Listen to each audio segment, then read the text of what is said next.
Il y a un détail que presque tous les hommes négligent, un détail si silencieux qu'il ne se voit pas dans le miroir, si discret qu'aucun ami ne te le dira franchement. Pourtant, c'est lui qui décide, en quelques secondes, de la place qu'une femme t'accorde dans son esprit. Avant même que tu parles, avant même qu'elle analyse ton style, ton argent ou ton statut, quelque chose se dégage de toi et envoie un message clair. Ce message dit soit je suis centré, solide, maître de moi, soit je cherche une validation, une approbation, une permission d'exister. La plupart des hommes pensent que les femmes remarquent d'abord le physique ou les mots. En réalité, elles perçoivent ton état intérieur et ce qu'elles ressentent face à toi naît bien avant la logique. Les stoïciens avaient compris cette loi invisible il y a des siècles. Marc Aurèle écrivait, en substance, que l'âme prend la couleur de ses pensées. Autrement dit, ce que tu nourris à l'intérieur finit toujours par se manifester à l'extérieur. Les femmes, sans forcément pouvoir l'expliquer, captent cette couleur. Elles sentent si tu es en paix avec toi-même ou si tu es en guerre contre ton propre silence.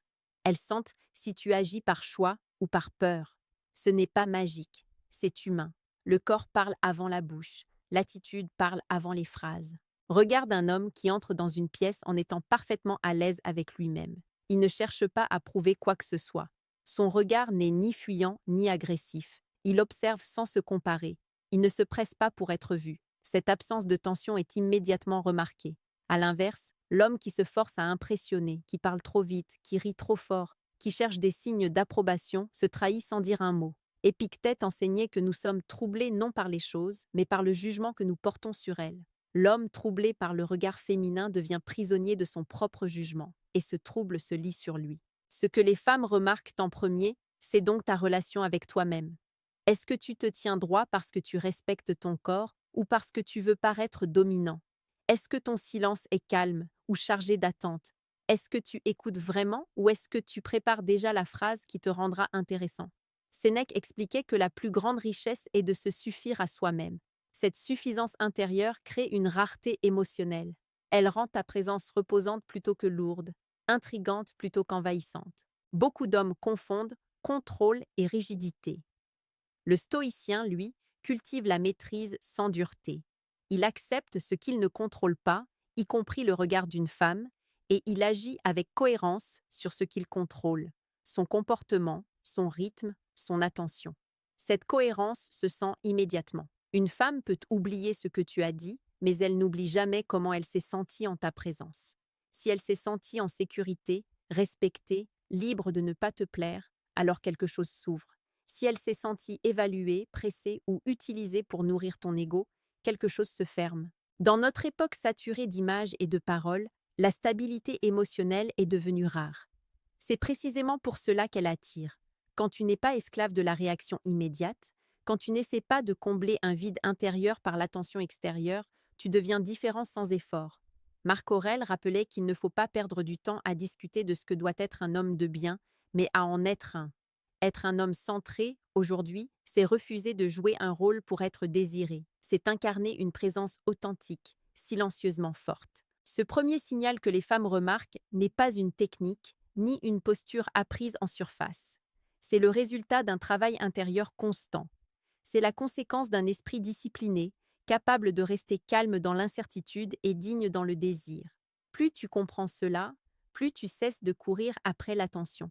Et paradoxalement, plus elle vient à toi naturellement.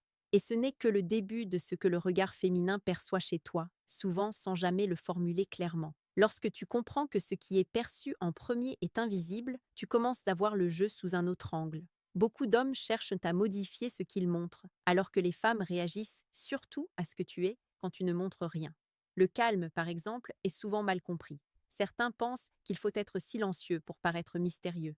En réalité, le silence qui attire n'est pas une stratégie, c'est un état. Il naît quand tu n'as rien à défendre et rien à prouver. Ce silence-là rassure, parce qu'il ne demande rien en retour. Les stoïciens parlaient souvent d'apathéia, non pas comme une absence d'émotion, mais comme une liberté face à elle. Un homme libre émotionnellement ne se laisse pas emporter par l'excitation ni par la peur du rejet. Cette stabilité est perçue immédiatement. Une femme peut sentir si ton intérêt est calme ou s'il est chargé d'anxiété. Elle peut sentir si ton attention est un cadeau ou une tentative de capture. Et sans s'en rendre compte, elle ajuste son comportement en fonction de ce qu'elle ressent face à toi. Observe comment tu réagis quand une femme te plaît vraiment. Ton corps se crispe-t-il légèrement? Ton esprit accélère-t-il? Tes paroles deviennent-elles plus calculées? Tout cela envoie des signaux. Sénèque disait que celui qui est esclave de ses passions ne peut être libre. L'homme dominé par son désir devient prévisible, et la prévisibilité tue l'attraction.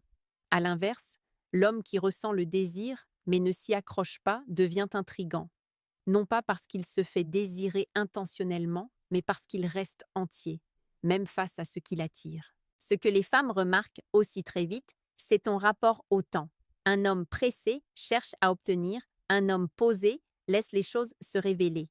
Quand tu n'essaies pas d'accélérer la connexion, tu montres que ta vie est déjà pleine, que la rencontre est un ajout, pas une béquille. Marc Aurèle rappelait que chaque chose arrive au moment opportun et que s'impatienter, c'est souvent résister à l'ordre naturel. Cette patience se lit dans ta façon de marcher, de parler, d'écouter. Elle dit que tu te fais confiance. À ce stade, il est important de comprendre que l'attraction n'est pas créée par une action unique, mais par une cohérence globale. Ton regard, par exemple, n'est pas seulement un outil de communication, il révèle ton intention. Un regard qui cherche à posséder, mais mal à l'aise. Un regard qui observe sans attente crée de l'espace. Épictète enseignait que la vraie force consiste à vouloir que les choses arrivent comme elles arrivent. Quand ton regard n'exige rien, il devient léger, et cette légèreté est rare. C'est aussi ici que beaucoup d'hommes se sabotent sans le savoir. Ils pensent qu'en donnant plus, en parlant plus, en faisant plus, ils augmenteront leurs chances. En réalité, ils augmentent surtout leur tension intérieure. Or, ce que les femmes remarquent en premier, c'est cette tension. Une présence tendue fatigue, une présence détendue apaise. Et l'esprit humain est naturellement attiré par ce qui apaise. C'est une loi simple, mais profondément ignorée. Si tu observes bien, les hommes qui attirent sans effort apparent sont souvent ceux qui sont profondément ancrés dans leur propre vie. Ils ont des valeurs claires, des limites calmes et une direction personnelle. Ils ne changent pas de personnalité pour plaire. Cette constance crée un sentiment de fiabilité. Sénèque expliquait qu'un esprit stable est un esprit puissant. Cette puissance tranquille se ressent avant même que les mots n'entrent en jeu. À ce moment précis de la réflexion, prends conscience d'une chose essentielle. Si ce type de contenu t'aide à voir plus clair sur toi-même et sur les dynamiques humaines, pense simplement à t'abonner. Pas par obligation, mais pour continuer ce travail intérieur et cette compréhension profonde qui te rendra naturellement différent. Reprenons. Ce que les femmes remarquent ensuite est intimement lié à ce premier ressenti. Une fois qu'elles ont perçu ton état intérieur, elles commencent à observer comment tu te comportes face à ce que tu ne contrôles pas. Une remarque imprévue, un léger désaccord, une situation ambiguë, ta réaction à ces micro-événements révèle ton niveau de maturité émotionnelle. Un homme stoïcien ne se crispe pas face à l'imprévu, il s'adapte sans se renier. Cette souplesse calme est profondément attirante. Plus tu avances sur ce chemin, plus tu réalises que séduire n'est pas convaincre, mais permettre. Permettre à l'autre de se sentir libre, en sécurité, respecté. Et cette permission naît de ta propre liberté intérieure. Tant que tu dépends du résultat, tu perds en présence. Tant que tu cherches à obtenir, tu cesses d'incarner.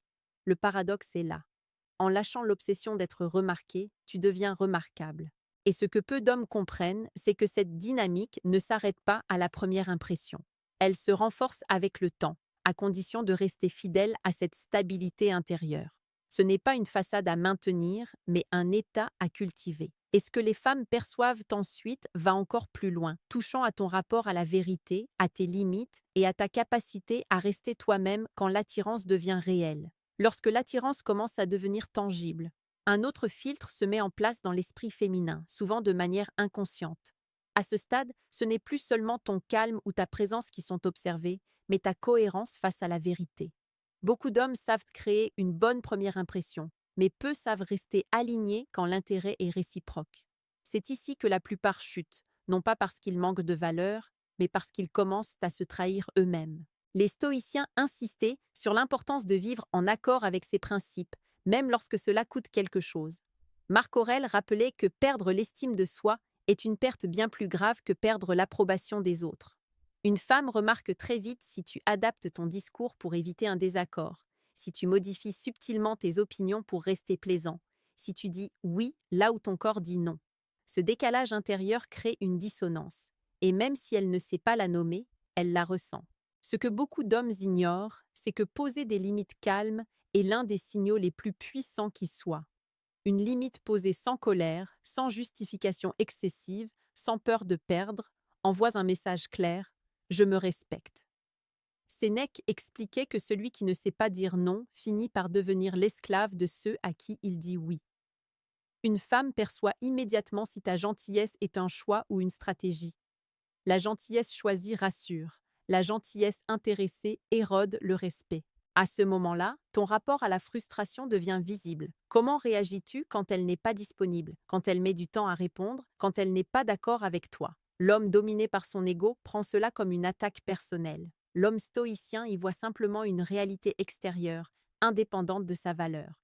Épictète enseignait que vouloir contrôler ce qui ne dépend pas de nous est la source principale de la souffrance humaine. Cette sagesse, quand elle est incarnée, transforme ton comportement sans effort. Une femme remarque aussi si tu es capable de rester stable émotionnellement quand la connexion s'intensifie. Beaucoup d'hommes deviennent excessivement investis trop tôt. Ils projettent, idéalisent, anticipent. Cette précipitation crée une pression invisible. À l'inverse, l'homme ancré reste présent sans s'accrocher au futur. Il apprécie ce qui est là, maintenant, sans chercher à le posséder. Cette capacité à rester dans l'instant crée une attraction profonde, parce qu'elle laisse respirer la relation. Il est important de comprendre que cette stabilité n'est pas de l'indifférence. C'est une intensité maîtrisée. Tu ressens, mais tu ne te perds pas. Tu t'attaches, mais tu ne te dissous pas. Marc Aurèle écrivait que l'homme doit être comme un rocher contre lequel les vagues se brisent sans l'emporter. Cette image résume parfaitement ce que beaucoup de femmes cherchent sans jamais le formuler. Une force calme, constante, fiable. Plus l'échange avance, plus ton authenticité devient centrale. L'authenticité n'est pas le fait de tout dire, mais d'être vrai dans ce que tu dis. Une femme perçoit immédiatement quand tu joues un rôle. Elle sent quand une phrase est dite pour produire un effet plutôt que pour exprimer une pensée. Cette lucidité émotionnelle est souvent sous-estimée par les hommes. Pourtant, elle guide de nombreuses décisions féminines, bien plus que les mots eux-mêmes. C'est ici que le stoïcisme prend toute sa puissance pratique. Il ne s'agit pas de manipuler, mais de se discipliner intérieurement, de choisir la dignité plutôt que la réaction, la cohérence plutôt que la performance.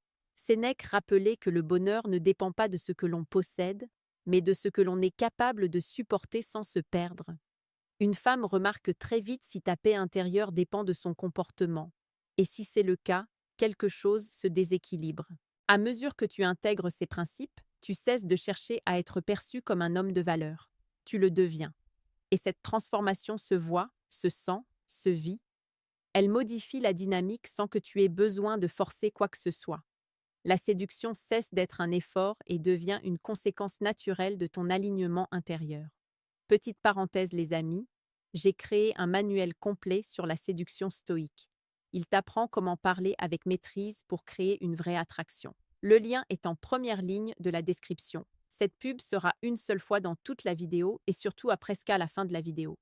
On continue. Ce qu'il reste à comprendre maintenant est peut-être le plus subtil, mais aussi le plus décisif. Car au-delà du calme, des limites et de la cohérence, il existe un dernier élément que les femmes remarquent chez les hommes vraiment solides.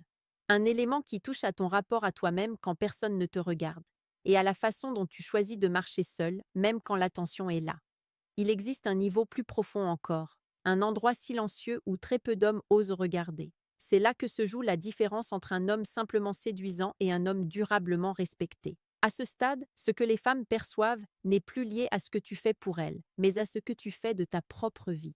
Elles sentent si tu avances par construction ou par compensation. Et cette perception est immédiate, presque instinctive. Les stoïciens enseignaient que l'homme sage organise sa vie autour de ce qui a du sens, non autour de ce qui brille. Marc Aurèle rappelait que la reconnaissance extérieure est instable, tandis que la valeur intérieure est un socle. Une femme remarque très vite si ta vie tourne autour d'elle ou si elle s'intègre naturellement dans une trajectoire déjà existante. Lorsqu'elle sent qu'elle n'est pas le centre de ton monde, mais une partie librement choisie de celui-ci, l'attraction change de nature. Elle devient plus profonde, plus respectueuse. Ce qui est observé ici, c'est ton rapport à la solitude. Beaucoup d'hommes la fuient. Ils remplissent chaque espace vide par du bruit, des distractions, des relations superficielles. L'homme stoïcien, lui, sait rester seul sans se sentir incomplet.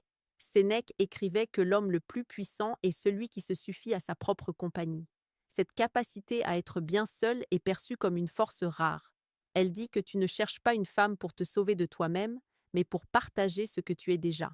Une femme remarque aussi si tu avances avec intégrité quand personne ne te valide. Est-ce que tu poursuis ce qui compte pour toi, même sans applaudissements? Est-ce que tu respectes tes engagements invisibles, ceux que personne ne contrôle? Cette discipline silencieuse crée une aura particulière. Elle inspire confiance, car elle montre que ta stabilité ne dépend pas du regard extérieur. Épictète enseignait que la liberté commence lorsque l'on cesse de vouloir plaire à tout prix. Cette liberté, incarnée, est magnétique. À ce niveau, l'attraction n'est plus excitée par la performance, mais par la direction. Un homme sans direction peut être charmant, mais il fatigue. Un homme avec une direction claire rassure. Il n'a pas besoin de tout expliquer. Sa manière de parler de ses projets, de son travail, de ses valeurs, révèle une cohérence. Et cette cohérence est perçue avant même qu'elle soit comprise intellectuellement. Il est aussi question de responsabilité. Pas celle qui écrase, mais celle qui assume. Une femme observe comment tu parles de ton passé, de tes échecs, de tes erreurs. Est-ce que tu blâmes le monde, les autres, les circonstances, ou est-ce que tu prends ta part sans te victimiser? Marc Aurèle rappelait que la meilleure vengeance est de ne pas ressembler à celui qui t'a fait du tort.